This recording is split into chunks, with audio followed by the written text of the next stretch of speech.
Hi, everybody. Welcome to another episode of RTV Game Dev, the Mustang Series Rework. I'm your host this week, this week like it changes every week.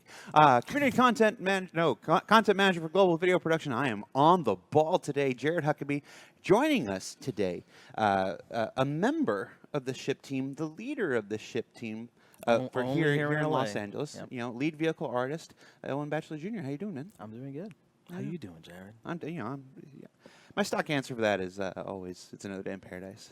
Oh, okay, that's It's awesome. It is. It is another day in paradise. That's Southern true. California is pretty nice. I've been to a lot of places and I really like Southern California.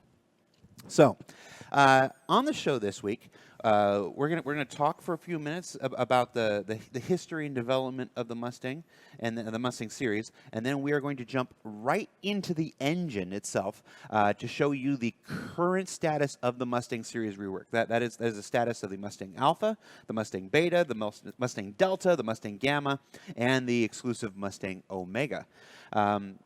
Yeah, and we're gonna do that right in engine, and yeah, it should be fun. Yeah. And Yeah, of they're course looking we good. are. Of course we are. As always, we're here to take questions live from the chat. You can submit your questions in one of two places: either live in the Twitch chat, where you can preface your question with the word "question" surrounded in capital letters, surrounded by brackets. That'll help us draw it out from all the other conversation. And in the Spectrum chat, same rules, same apply. So, Elwin, before we jump into the engine and whatnot, Sure. uh, you are a member of the ship team Yes. here. Who's on the ship team? What names might folks recognize on the ship team? They should recognize Jin Jin and Daniel, and Daniel. and then me, And and then that's the entire LA ship art team. Yeah. Now as folks are aware, the majority of our developers are located in our Manchester, United Yeah. Kingdom office, but we do have ship teams in the Winslow office, which is the Manchester office, the Austin office, and the LA office. That our Frankfurt office studio is the only studio that doesn't have a ship team, I believe. Not as far as I know. Ship art team. Ship Yeah. art team. They have engineering and stuff like that. What are some of the ships that your team has worked on recently? Sure. I just finished coming off of the Hurricane. Prior to that, Daniel, who's actually still kind of working on it, he finished up doing the Cyclone. Obviously, the Mustang. We've also done the Caterpillar. I reworked the Aurora. And we've also touched a bunch of the other ships. So Daniel and I, when we first started working here, we had done a lot of work on the original Mustang as well. We've helped out with the Constellation, helped out with the Gladiator, just kind of jumped all over the place. Talk to me about the work on the original Mustang. Let's go back to being because was that the first ship you worked on when you got here? It was close if it wasn't the very first. Was it the first? You know what? I think it might have been the first. Specifically, the original Mustang Beta was the first ship that was handed to me as a, hey, figure this thing out. But what was interesting about that ship was that we actually built all 4 variants of that ship simultaneously. So Chris Smith and Josh Coons in Austin were also working on it, and Chris Smith built the original first pass on it. And then when I started working here, I was assigned the Beta, and we all sort of grabbed a different variant and started building those simultaneously. Now that happened fairly quickly, actually. It happened very quickly. Do you remember who concepted the Mustang? David Hobbins. David Hobbins. If you're unfamiliar with David Hobbins, do a quick Google check. A legendary concept artist with work going through all of sci-fi, including Star Wars. He did work on a number of aspects of the newer Star Wars movies, Force Awakens and Rogue One and Solo and stuff like that. So he did quite a few ships for us here at Cloud Imperium Games, and haven't talked to him in a while. And David, I miss you. Call me. Call me. You know, actually, he did one of my other favorite ships in the game. I really like the Gladiator, and he also did the concept for that as well. That's right. That's right. All right. So you've got the concept for the Mustang. You said everybody kind of picked one. You got Yeah, the Beta. I got the Did you Beta. pick the Beta, or were you given the Beta? I can't remember. I mean, that was years ago at this point, so I can't remember whether that was. I think it was just given to me. It was just like, hey, here's the one you're working on, and I'm like, oh, okay, cool. Man, this is a ton of work. Yeah. It's got a whole interior. How do we And it's the only one with an interior. Part of me is wondering. Yeah. Part of me is wondering if you've got these 5 variants, because we can't forget about the Omega. We got these 5 variants, and only one of them has an interior, and they give the one with the interior to the new guy.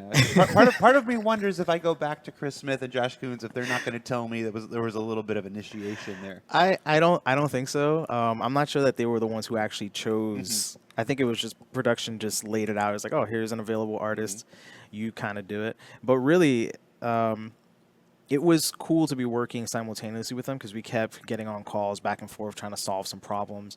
And so we sort of just helped each other out trying to get that stuff done. The trial by fire for me specifically was I came in right before Gamescom of that year. And that was working on that demo, that Constellation demo was crazy. That was a lot of work. And that was me sort of just like jumping in, trying to learn the editor without having any real experience with it, jumping into a new modeling program, which I never really worked on. So it was a lot. It was a high stress time. Right. Before we're going to move into the current series of reworks here. I just want to get a little more background. So you're working on the beta. What were some of the challenges that you can remember of the original Mustang line in the beta? Yeah. Well, so one of the biggest issues at the time was trying to allocate enough space on the interior of the ship so that the character could actually move around properly and access the bed and the toilet, and then also somehow figure out a way of getting over to the pilot seat. That was tough because the ship was fairly small, and it still is fairly small, right? So any ship of this size, which is I would consider sort of like I think mid-size is giving it too much credit. It's more sort of like mid-small, sort of fight. It's what you would expect a fighter to be, right? Yeah. So 22 meters or something like that. To have a full interior is always very difficult for us to work with because you just don't have the space, right? So you want to give all this gameplay and you want to flesh out all this detail, but it's within like the space of a closet. And so that's really the hardest part. That was the biggest challenge, was making sure that there was enough space to sort of move around on the inside of it. And that was super tough. Tough enough that we've decided that we had to seriously change that. One of the questions that's in chat says, the original Mustang Beta's quarters were called the Com 4T. Why is the rework anything but comfortable? I don't know. I just thought it was funny. One of the challenges in those days, that's less so now, is that ships in science fiction, ships in any fiction, in video games, were not generally designed 1-1. Full interiors, full exteriors. I mean, you look at classic ships like the Millennium Falcon. You know, gorgeous ship. It's everybody's. It's the favorite of many people. But if you look at the interior versus the exterior, it doesn't quite line up the way it's supposed to. You know, just take the ramp, the exit ramp. Sure. From the exterior, the ramp connects into the center of the ship. You walk up and you should be in the center of the ship. But when the camera cuts inside, you are coming in through the exterior of the corridor. It's, there have been many interviews with folks who have tried to draw, all those creative cutaways, manuals, just pulling their hair out, trying to make the Millennium Falcon make sense and having to fudge a lot of things. And you can get away with that in movies and TV shows. Right, and so, right. Famously, like at just about every shuttlecraft in Star Trek, the interior, especially like the runabout. So you see this little tiny thing, and you get inside, and it's this huge room. Right, yeah. RV. For our game, because of the fidelity that we're pursuing, all of our stuff has to be 1-1. The interiors have to fit into the exteriors. And one of the big challenges of our concepts in those first couple years was really wrapping our heads around that, because we were still developing metrics. We were still figuring out how much space a player character needs to get around and do things, because there are a lot of influences in Star Citizen. One of them, I don't think it's any secret, is World War II. There's a lot of World War II influences, and you want those experiences that you see in battleships and in submarines, with tight corridors and people running back and forth and having to squeeze in and go past people. But in video games, because player locomotion is almost always just straightforward, it's hard to have those tight spaces and stuff. So it's always a constant battle. Yeah, it's one of those things where we want to add as much fidelity as possible, but we also don't want the fidelity to get in the way of interacting with the game, right? Because at the end of the day, we want people to play the game, and so the fidelity needs to come in sort of additively. It shouldn't get in the way of your experience. And the original Mustang did that. Yeah.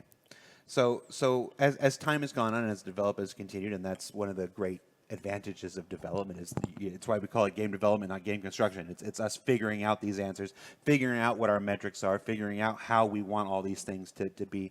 One of the great advantages in our game development is the feedback from the community. Because we have a live environment, we get to put these assets out there, and it's not just us who are running them through their paces, not just our amazing QA team in all studios across the world.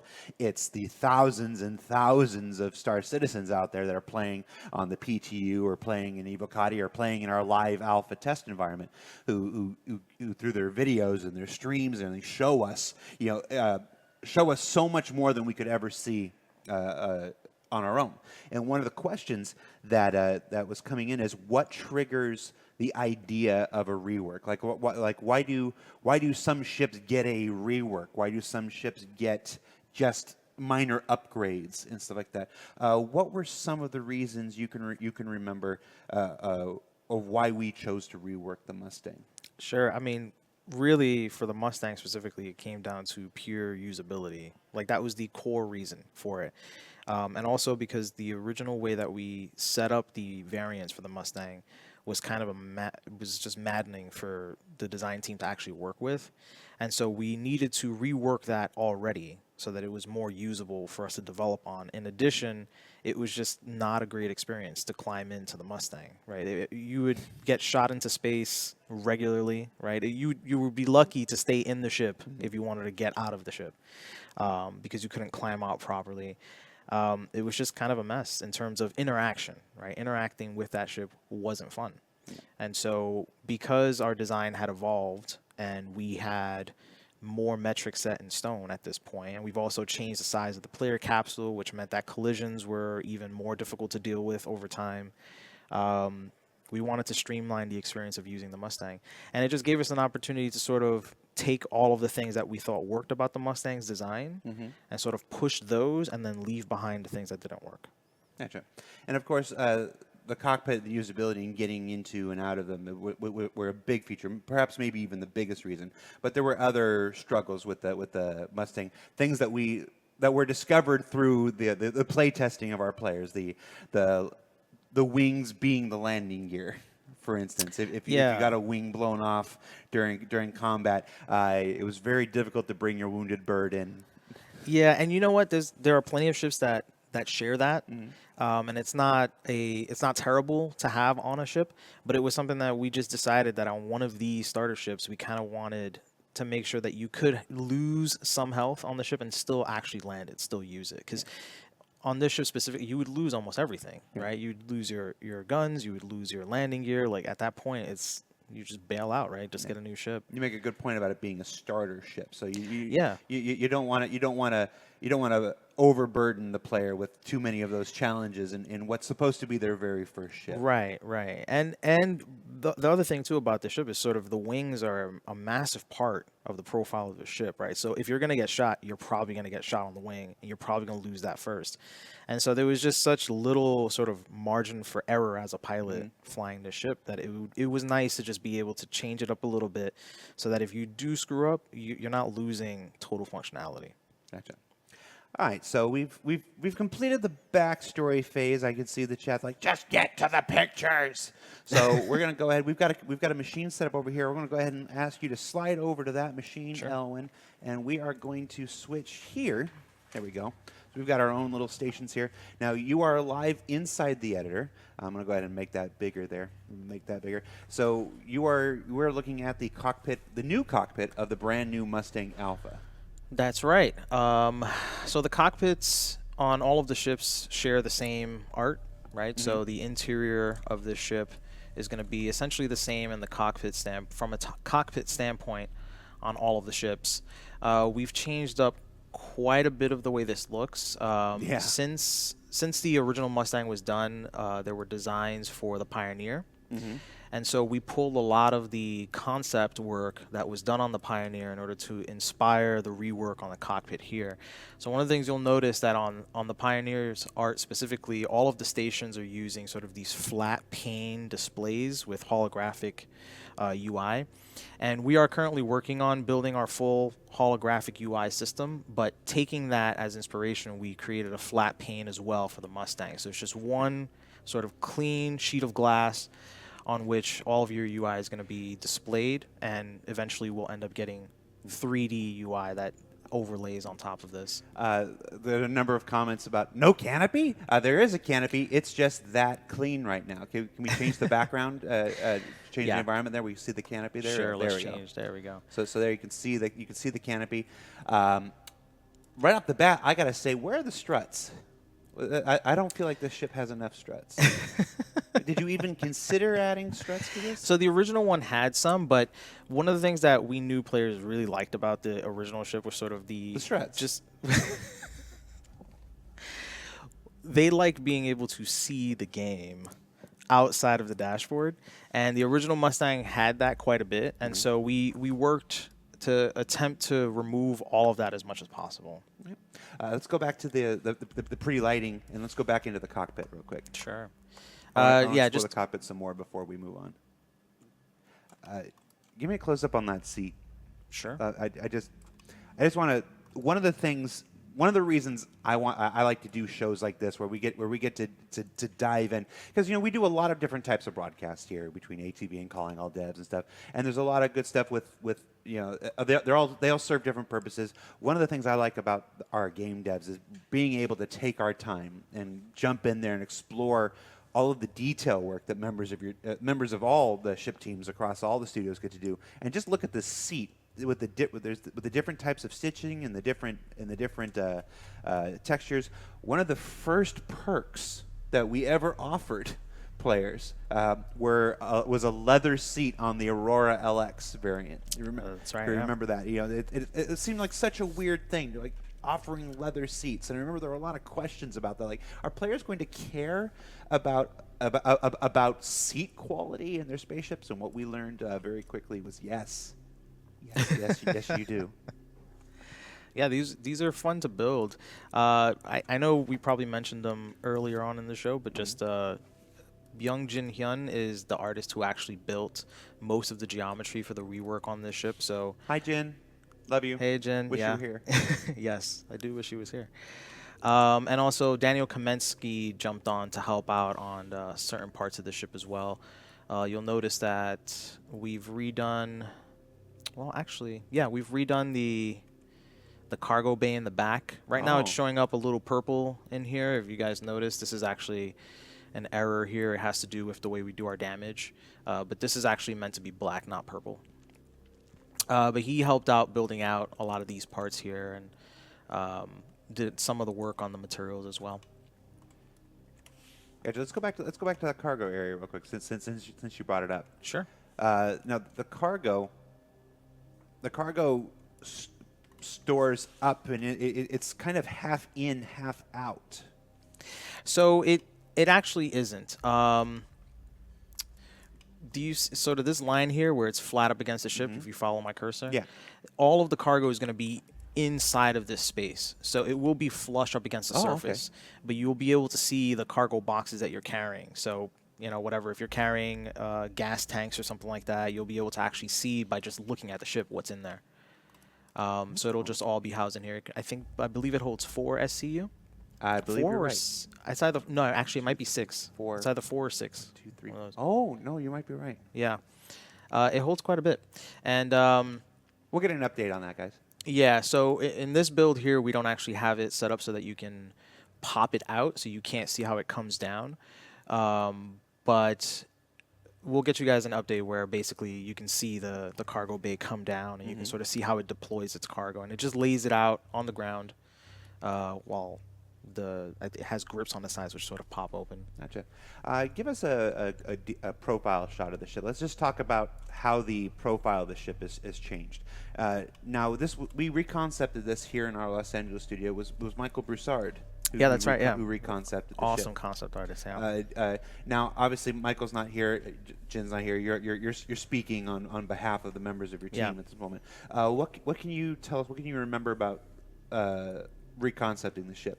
Sure. So a lot of the design changes that we made to sort of like the aesthetics of the ship come down to the fact that the Pioneer sort of set in stone an aesthetic for Consolidated Outland, right? And a lot of the things that they did on that company, basically, it established that they use a lot of sort of flat, big surfaces, right? So you don't have a lot of sort of changing lines that change direction. You have a lot of flat surfaces with concentrated areas of detail in small sort of chunks to sort of help the shape of the ship. And we wanted to merge that, and it's hard to do that on a ship this small because it's a sort of a fighter.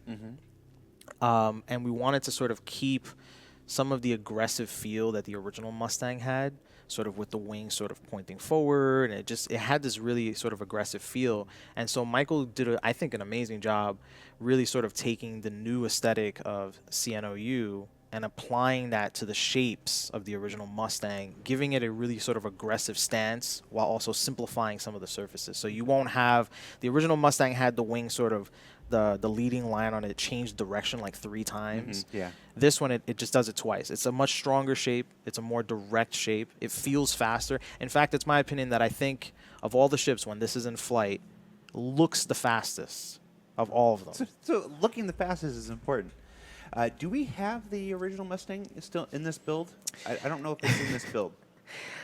It's definitely not in this Yeah, I was build gonna because we nuked the old one to replace it with this one. Yeah, if, a couple folks in chat asking if we can put them side by side. We are working in what's called a game dev build. This is the actual game development build that our developers around the world are working in. The old Mustang in this build doesn't exist, is what we were getting at. So we can't actually bring it in. The wings. Let's talk about the wings here. Sure. So the first thing, one of the big changes players are going to notice is that in its landing mode, the wings fold up. Yeah, that's right. It just looks really cool, and it also allows us to have, if you have this inside of a hangar, you can lay a bunch of them next to each other, right? So it saves space. And it also gives us an opportunity to sort of transform the ship when it goes from landed mode into flight mode, which is always super cool. Let's. You think we can switch to game mode and maybe show that? Let's try this. Can we get on board? Let's try this.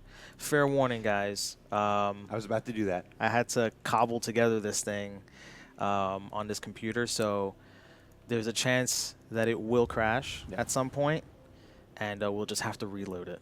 Yep. All right, so now we've changed into game mode. That's where the editor adds physics and everything that would apply in the real world, or in the real game world. All right, let's see. And we're still working through a couple of these things, right? There's some lighting stuff here that I think still needs to be tweaked. The animation speeds on some of these things also have to be tweaked. So, like, for example, in the final version, the canopy will open up faster because nobody wants to wait 3 or 4 seconds to get into their ship. That kind of a thing. But here, let's do this. Jump straight into flight ready. Get a look at the new UI at the moment. Now remember, Elwin did say that they're still developing the Consolidated Outlands holographic UI at the moment. Yeah, there's a handful of manufacturers that will need that. MISC. Yeah, MISC is one of the main ones. Origin also needs it. Right. I think I may. Oh, there we go. Okay. Here we go. That was a very peppy start. Yeah, it was. I think I may have laid the ships down a little too close to the ground.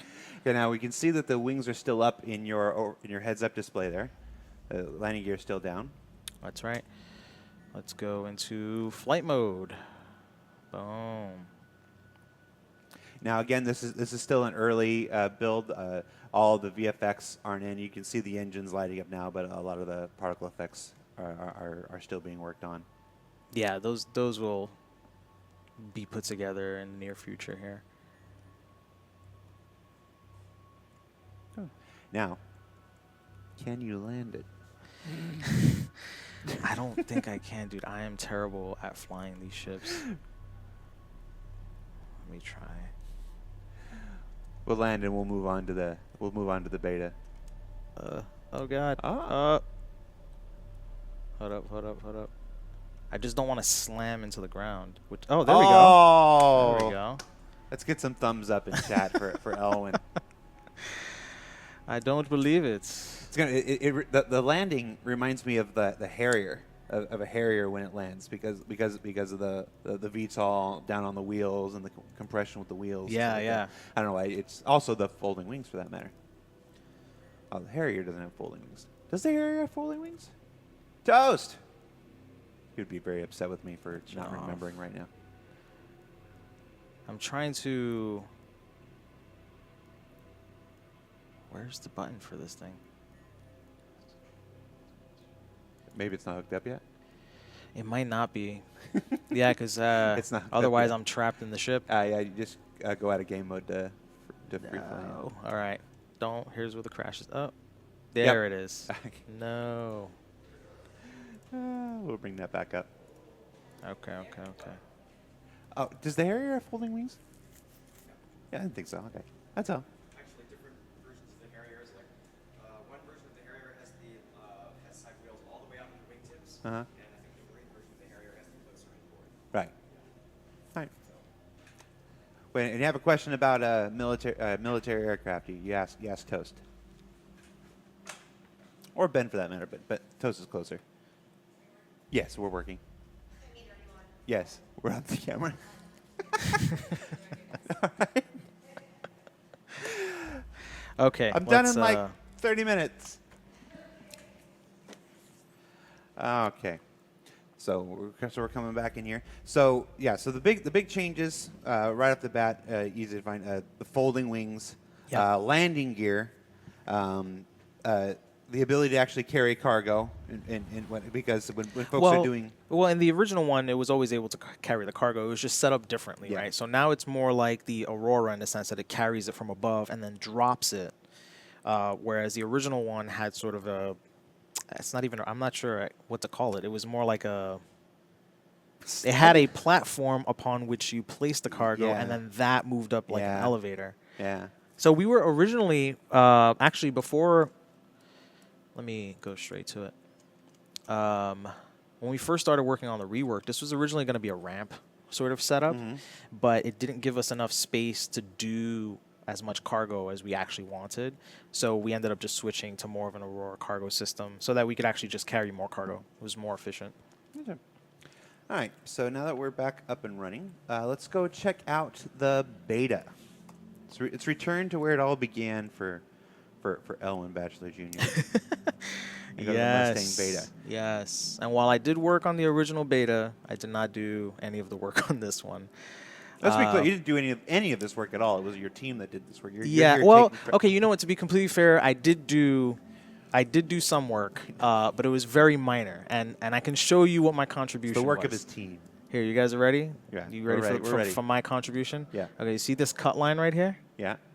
All these cut lines, they're what we call POMs, right? Parallax occlusion mapping. And I'm sure you guys know all about it, but essentially that's not real geometry. That's just a texture, and it makes it look like real geometry. No, let's skip over that. Let's talk about So- palms real quick. Okay, yeah, so it's very simple. It's a very simple concept. It basically functions exactly like a decal. You apply it to the surface of the geometry, and it'll make it look like you have geometry on here because it's sort of displacing the texture and making it look like it's cut out. So you can see this nut here. It sort of looks like it's cut out of the surface. And as I move around it, let me slow down the camera. As I move around it, you get a sense of it being actually 3D sort of cut into the surface. That's all fake. That's just a flat texture. It's a card essentially. It's no different than this decal right here of text. Right? And you've seen palms in action on things like the Starfarer. And anything that's got grating where you can see underneath the grating and you see all the wires and the cabling and stuff like that. Yeah. That stuff's not real. Yeah. So it's very cool because it allows us to add tons of detail without actually building that detail. So one, it saves us time. Two, it's also a lot easier for the computer to run because you're not running all this extra geometry. So I jumped on to help out polishing out the decal sheet for the palms, right? So I worked on sort of reworking that and rebalancing it. Go to the fold of the wings. I think maybe we can see another example. Um, Some of that. Oh no, is some of that? these right here, Yeah. right? So these sort of like cut out things. But the other thing that I did work on was sort of this piping going on. So there's sort of like this under detail that has a lot of pipes and wiring and all that stuff. I jumped on to sort of help out on that. So from this view, you might not be able to tell, but none of this is real. That's a flat texture. And it's reacting to the light properly because we've done some work to sort of fake it a bit. But yeah, all of that detail in there, that's flat, completely flat. And that's one of the big changes, one of the big improvements of our vehicle pipeline over the last couple of years. One of the main reasons we have to rework ships. We've often told the story of the Freelancer line that had, instead of using Palm for all of those rivets, remember the old Freelancer line had all those rivets. Instead of using Palm for the rivets, they actually modeled the rivet and then copied the rivet and copied the rivet and copied the rivet and copied the rivet and copied the rivet to the point where the Freelancer had a larger resource footprint than the Idris. Yeah, that made no sense. And to be fair, that was the original one. Yeah. And so the new one, way better. Yep. Right. Way better. And it uses all these same techniques, right? So we were able to sort of update the Mustang using a lot of these techniques, which we didn't really have when we originally started working on it. Yeah. Which is also your answer to one of the most common questions: can we have the old version still in the game? No. We replace these old versions for reasons almost always related to performance. So it's when we rebuild it, it's if the choice is we could have one old Freelancer in the game or we could have 50 new Freelancers floating around in the game, we're going to choose the 50 of the new Freelancers. And there's our second one. Sorry, you know what happened? I pressed the wrong key on the keyboard. Yeah. That's right. This So build we'll get you them back. is not my favorite of the builds that we have. Yeah, well, this is a very real thing that happens. Our DevOps engineering teams, they kick out 3-4 builds a day, I think. Yeah, we got a bunch average. of them. I mean, every morning there's a new one for us to grab, and sometimes that comes with some complications. And usually the ones that I like the best are the ones that get rid of all those complications. But that's we're here showing you the real deal, the things in the engine. Somebody asked what the Verse 3D is. That's just you've heard the it referred to as Star Engine before. It's just our little internal branding for our sliver of Lumberyard. Cool. So we're back up. You wanted to go into the beta? Yes, let's go into the beta. Now, the cockpit is generally the same with one big difference in the back. Oh, yeah. Actually, I guess I should point that out. You'll notice that on the alpha, we've got some engine detail sort of filling up the backspace. And the reason why we did that is we didn't want players to get confused about which ship you'd be able to actually go into a habitation room for, right? So on every ship other than the beta, you're going to have sort of this little engine detail back there filling in the space so that you can clearly tell there is no habitation room back there, right? So there's nothing for you to do behind the cockpit seat. Whereas on the beta, we do have a door, which leads into a little living space. Let me actually turn off the lighting so that it doesn't leak out. There we go. Yeah. Nice and dark. Now, one of the big things that we're going to say is you don't have to crouch. Look at that. Oh, yeah. Well, you don't have to crouch. I mean, I'm afraid to jump in. That's all right. We'll stay in this mode for now. Okay. We'll stay in this mode for Yeah, so your character, it's a tight space still, right? So when your character's standing up here, he's going to basically be up to the ceiling, but he won't have to crouch when he's walking around the inside. And we've sort of cleaned up a lot of the navigation on the inside where it's very straightforward. You can walk from the door all the way to the back and get into the bathroom. Start every tour with the bathroom. Well, the with bathroom Consolidated Outlands branded toilet. I happen to think that the bathroom in this ship looks pretty cool, right? I think the toilet room is pretty cool. And So- the shower is directly above the toilet. Yep, and it's got a little drain on the bottom. So There have been a couple mornings in my youth where I would have benefited from that. taking setup. advantage of it. I don't want to know about that, Jared. Now, the first thing I'm going to say is that you instantly see the influence of the Pioneers design in here. Yes, yes, you do. So the Pioneer established some very key colors for CNOU on the interior, and that's where you're going to notice where we have the orange going on here with a lot of the grays and blacks. They have some raw metals, which sort of make up quite a bit of the interior of the ship. In addition to that, they also have sort of supports that come in at angles. Like a lot of their interior spaces, their walls tend to not be 90-degree angles. We couldn't quite accomplish that 100% here on the Mustang because, as you can see, it's a tiny space, right? So we had to work with what we had, and we wanted to sort of point to that design by adding it here to the frame of the bed because that space wasn't going to be walkable anyway. So it gave us an opportunity to add some of that in there. Now that bed is the source of it was a couch in the original, but the source of the Mustang Beta's most notorious nickname. I won't say it live on the show, but folks in chat have been saying it for the last 30 minutes. Well, it's much better in here, right? So now you can get in easily, come out. It doesn't shoot you out into space. We're still finalizing how sort of the collision is going to work in here because one of the things we've discovered is that because of the way our player capsules work, I mean, I believe that it might be related to that, but you can kind of, if you don't set up your proxy properly, you can walk into the bed and then your character will duck and then literally walk into the bed. So you'll have a crouching character standing on top of the mattress inside that space. And so we don't like that at all because what tends to happen is when we exit, it'll sometimes pop us in that position and then our heads will go through the ceiling. Right. So we're still working on finalizing that to make sure that that doesn't happen. But nothing in this space is really going to get in your way from doing what you want to do. Right? We cleared it up. The original Mustang had sort of like a little love seat couch thing in the back, which you had to sort of squeeze by part of the table to sit down on, and it was fun to work on, but it wasn't fun to play. Yeah. Wee Hamster is saying, cue the Barry White music. Let's get it on. Do you know what the significance of the J01 is up top? Where are we at here? Right, up to the left. Turn around. Left. Up. Now up to your upper right. Oh, here, right here? Yeah. See, this is why I want Jin. I was going to say, is it just Yeah. Jin? Oh. Yeah.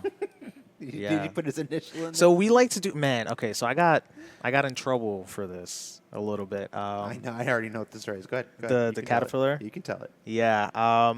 So when we're working on these ships, sometimes it takes so long. We just like to have fun with the decal sometimes because on these decal sheets we have an entire alphabet, so we can write out whatever we want. And I wrote some stuff that I thought was just kind of fun and lighthearted, but it wasn't exactly. It didn't make any sense narratively for Drake to put this on their labels. And I had to go back and replace them. Yeah, so you ran afoul of the lore team. On that I one. know. It's like, that doesn't make sense. I mean, that's on me. I just kind of went rogue, and I was like, I'm gonna make all these crazy decals, and it's gonna tell you what to do when it decompresses, and Yeah. no bueno. Do you want to share what that? While we're speaking of details, let's jump in on that one. What's that? Sure. This is just a very straightforward sort of plaque. Yeah, but there's a Oh, reason I Papa. wanted to show it. Sure. Getting close to the inspectors. Oh, yeah. Yeah. There So- you go. And then Dearsley. Yeah. So you can see Yeah. that Elwin, Daniel, and Jen, the three members of our LA ship team, and of course signed off by vehicle art director, now the Squadron 42 art director, Nathan Dearsley. Yeah. Man, that guy has changed the way we build ships. He really has set the standard for the way we do it. It's pretty awesome. Now, come back a little bit. Yeah. I noticed that it says Delta on the wall right there. Well, see, this is why this is a work in progress. Jen! Yeah, that will have to change, obviously. And we constantly, so one of the bugs that I continuously get, and it's super frustrating because it shouldn't be a bug since we're working on it, but we have so many tasks on these ship that we have to do, where I think what I'm working on right now, for me to finish it, I think it's like over 100 individual tasks, and all of those take varying amounts of effort to put into it. So to try and keep the entirety of what you need to do on a ship in your mind at all times is impossible, right? So things like this happen all the time. And some of the bugs that I'm working through now, which keep coming back, are hurricane bugs where I have decals reversed or things. It was just like things that sound stupid and minor, that there's just so many things to keep in mind when we're working on this stuff, where that stupid tiny thing is the thing we forget all the time. There have been a lot of requests in the chat for a TV. They're saying there's a TV missing back there. Well, because the original one had sort of like a TV that popped up on the countertop. There isn't a TV here. We were originally, so this up here on the bed may become a display, but that's up to systems design to decide how they want that to function. Also, remember that you'll have access to your mobiGlas, and mobiGlas has all kinds of functionality still yet to come online. Yeah. So a television in the ship might be mildly redundant, but Yeah, maybe a little. Plus, you really should just be flying around blowing stuff up. well, while you're in the back, you've got a living quarters back there. Yeah, that's true. That's true. Well, now you understand the part that I really like to do. I like to just blow stuff up. All right. So speaking of blow stuff up, let's move on to the Delta, which is right next to us, right? Looks like the Delta. Yeah. So yeah. right here we see the Delta in our military olive drab, fun color for the UEE military. And you'll notice here we've got a rocket pod. Yep. So rockets are always fun to launch, even though they may be super hard to aim. Now you'll see the weapon hardpoints on the other ships. You can see them on the wings. Yeah. The Delta just comes with a couple things. Obviously, remember these ships are not fully set up. As somebody asked earlier, where the weapons on the Mustang were.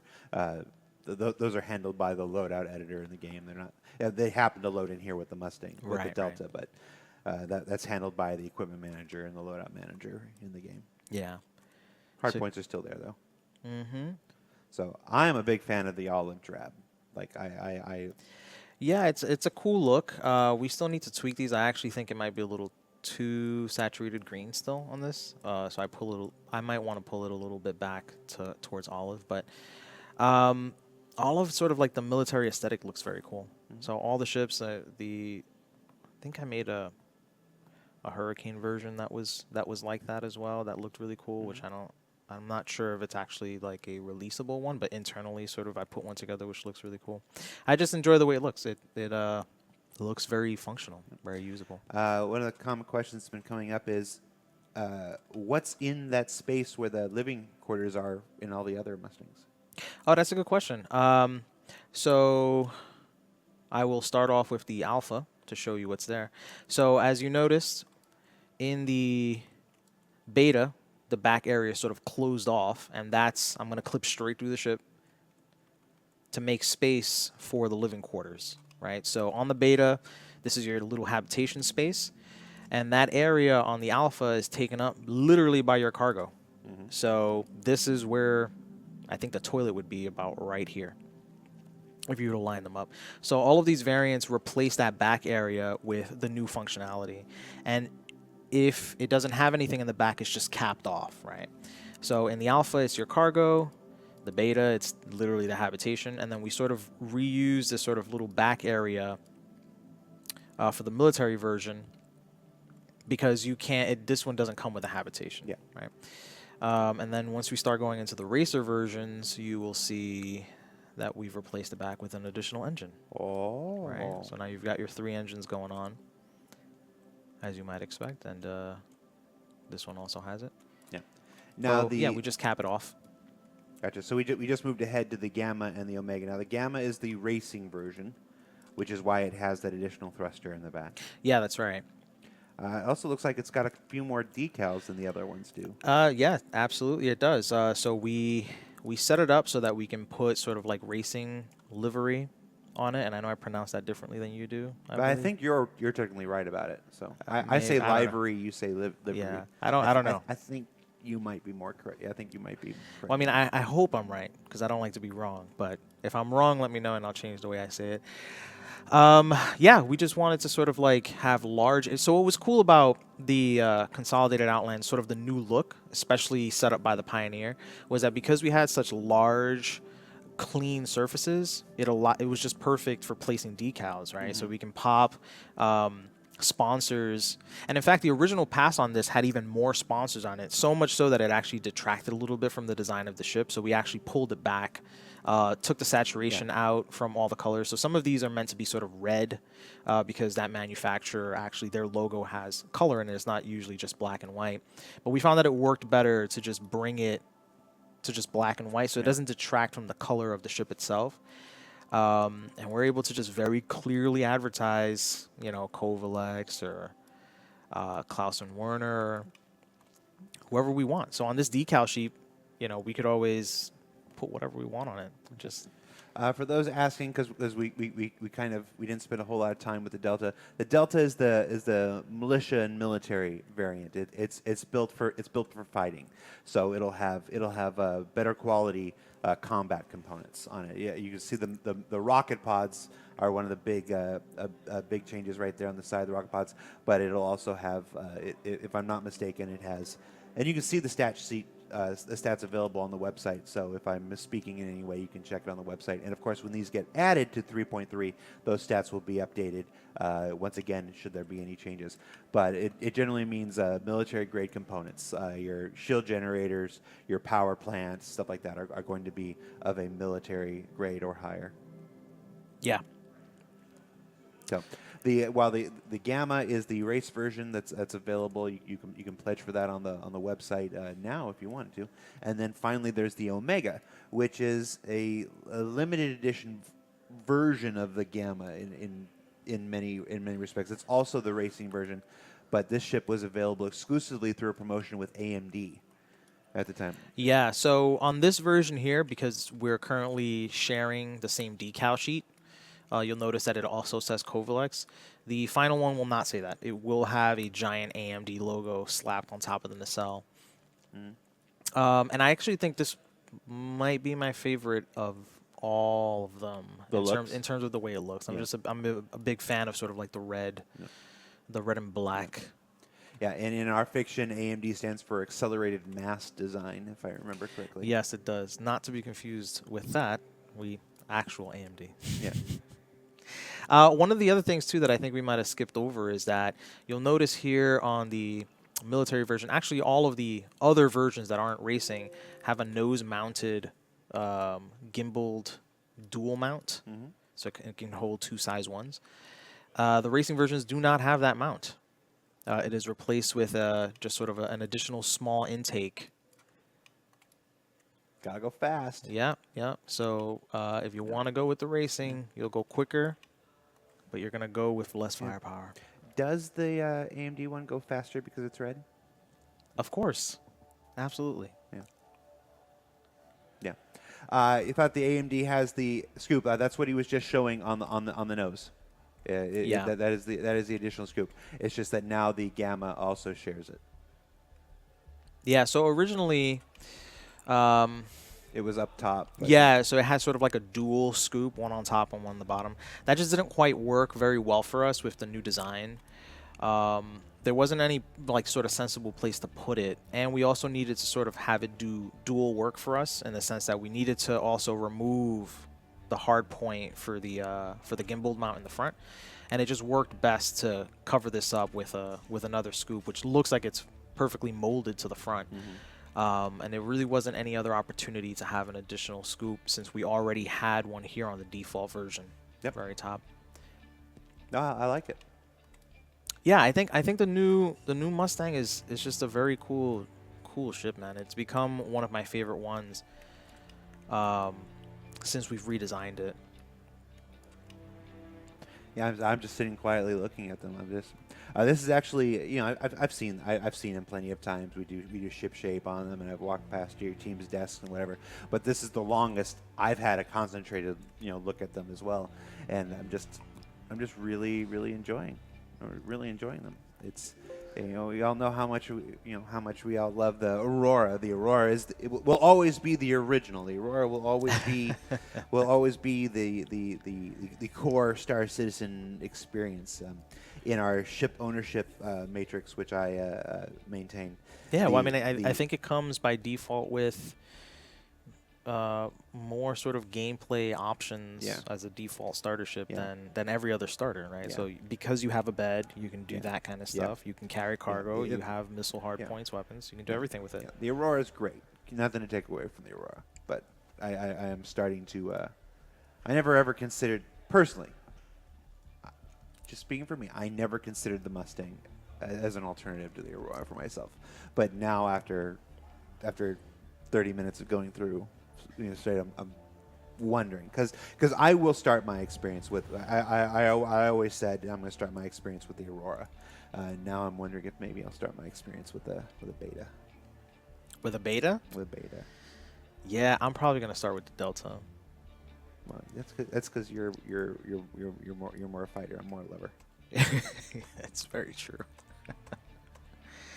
That is very true. Let me switch over to the. Here we go. Sagra says, "I thought you were going to Germany, Jared. I am. I leave tomorrow. I will be in Germany all next week for Gamescom. So that's a good time. We're actually towards the end of the show here, so it's a good time to mention. There is a post on the front page of RobertSpaceIndustries.com where you can find out all of our Gamescom activities going on next week. We aren't doing the big show and presentation like we have in years past, but we are still sending several developers there. Vehicle Pipeline Director John Crew, concept artist Sarah McCullough, Dan Truffin, systems designer out of Foundry 42 Frankfurt, who you're probably very familiar with if you watch Calling All Devs. Brian Chambers, and just confirmed today, he's actually not on the page. Aaron Roberts. Aaron Roberts will be joining Nice. us. Will be joining us in Cologne just in time for my birthday on Friday night. So yeah, we have a couple Bar Citizen events. We'll be on the show floor.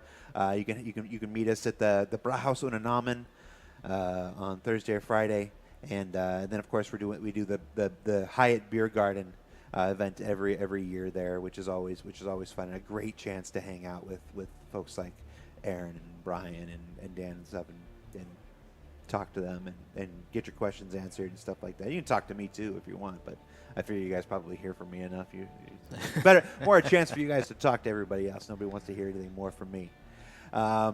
Let's see. The Brauhaus Unnamen is a rather small bar. It's pretty good size, Wonka. We've been there every single year. We've never had trouble with it. It's actually one of my favorite places in the world to have a Bar Citizen. Because there's quiet areas and there's loud areas and there's quiet areas and there's outside areas, and it's no matter what kind of environment you want, the Brauhaus Unnamen has options. So I like it a lot. All right, Ellen. What else? Before we let you go, Sure. anything else you want to say about the Mustang? Anything you want the community to know before it reaches them in the upcoming Alpha 3.3? I think that definitely more than any other ship I've worked on, I think the Mustang has probably benefited from community feedback more so than the other ships that I've personally worked I would on. agree with that. And part of the reason for that is obviously because the original Mustang has been out for so long. We just sort of got to get as much feedback from that as possible, right? So we heard loud and clear that the way you dismounted that ladder was just not fun, right? It was just not a fun thing to do. Yeah. So I mean, honestly, and we didn't realize being ejected into space every time that you got into a ship was a problem until you guys told us. well, we knew that was a problem, but we thought we could sort of work around it somehow by changing maybe the space inside. But yeah, we took this as an opportunity to both respond to user feedback as much as we could, and also push the things that we thought were cool about the ship as far as possible. And I think the final one looks really cool, especially in comparison to the original one now. And it's also a lot easier to use, a lot more fun to use, and it retained that beautiful view that you originally had. Yeah. Let's jump in the cockpit one more time. Sure. Real quick. Let's show the cockpit view because that is one of the definite selling points of the Mustang. Let's go ahead and get in the Omega since it's right there. I'm going to change the time of day here again. So, can you place a box inside the Mustang now? What do we, I don't cargo box, like when they carry it, like when you get a quest where you to pick up a box and bring it in. That's going to be a question for a system design. Yeah. Unfortunately, that's not an art question. So, and I haven't talked to anybody in system design about that specific. I know what you're referring to. Those quests where you go down and you have to retrieve a box and bring it back aboard the ship. But I will. Let me see if I can squeeze that in on a calling all devs and see if I can get you an answer on that. Maybe I'll squeeze that in as a bonus when I can. I've already filmed the next couple of ones ahead of time because I'm going on this trip. So it won't be in the next week or two, but I'll see what I can find out. So just unfortunately, we're not the two to answer that question right now. Yeah. So you can see here as I look around the cockpit, because it's basically a big glass bubble cockpit, there's almost nothing obstructing your view, except for just the part of the dashboard that you need to see. That's about it. Let's see if just for fun, if on this build I can blow. Oh, there we go. Yes. Yes. Yes. Oh, no. And that's what no. you get when you go ahead and just leave it up. That's what you get when you do live development builds, or real, honest to goodness development builds on a broadcast. All right, so that's it for RTV Game Dev, the Mustang series rework. I hope you enjoyed it. I'm gonna try to do a couple more of these throughout the years. We have a lot of different format options. Part of one of the great aspects of Star Citizen development, one of the reasons I love my job as much as I do, is that we have so many different avenues to provide information, whether it's the detailed ship shapes that you get with the interviews and the flashy B-roll, or the RTV interviews where I just get to sit down for an hour and grill folks with your questions, and these are one of my favorite things that came out. The old school. This was how ShipShape started back in the day. Yeah. Just sitting down with a developer live in the engine and exploring things in detail.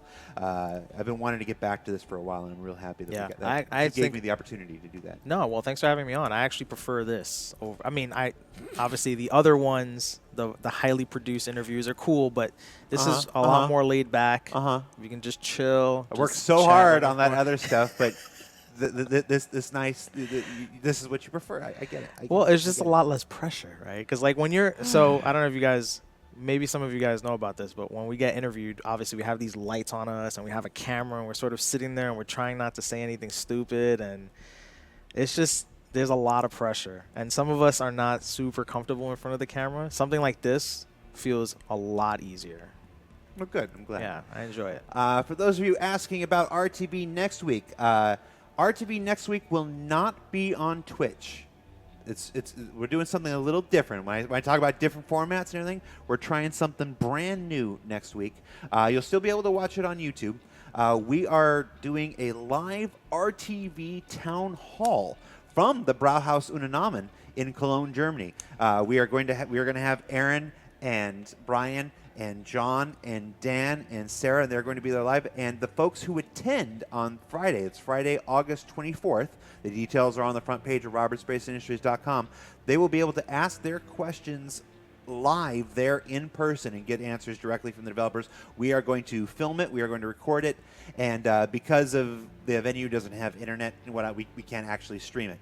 Not to the quality. We looked into getting one of those cool backpacks that everybody's using and stuff, but we're just going to film it, and we're going to edit it and put it together, and we'll dump it up on YouTube later that night. So it'll still go up Friday next week.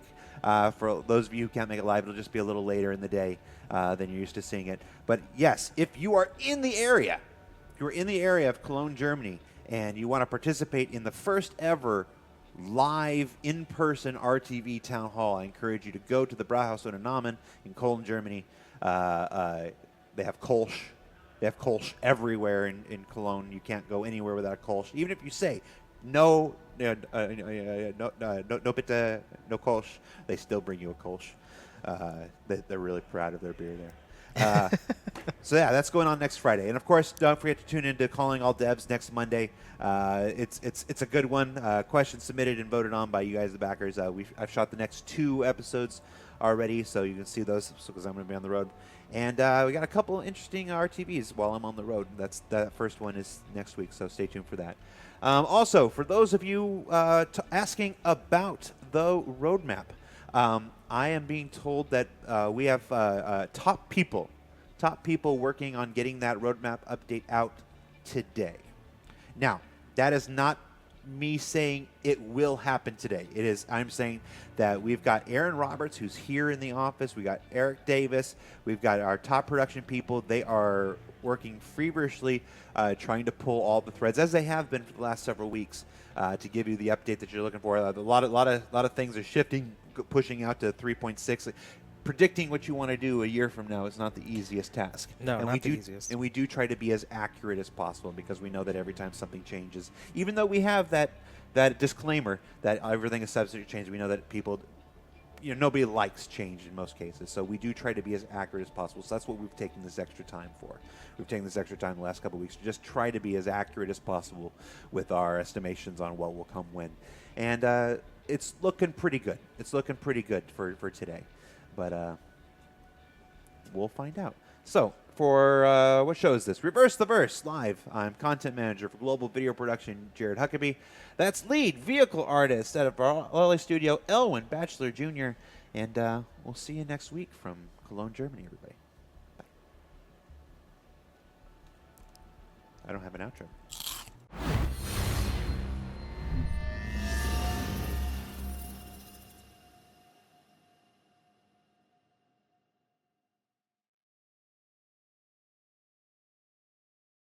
Thanks for watching. For the latest and greatest in Star Citizen and Squadron 42, you can subscribe to our channel, or you can check out some of the other shows, and you can also head to our website at www.robertsspaceindustries.com. Thank you very much for watching.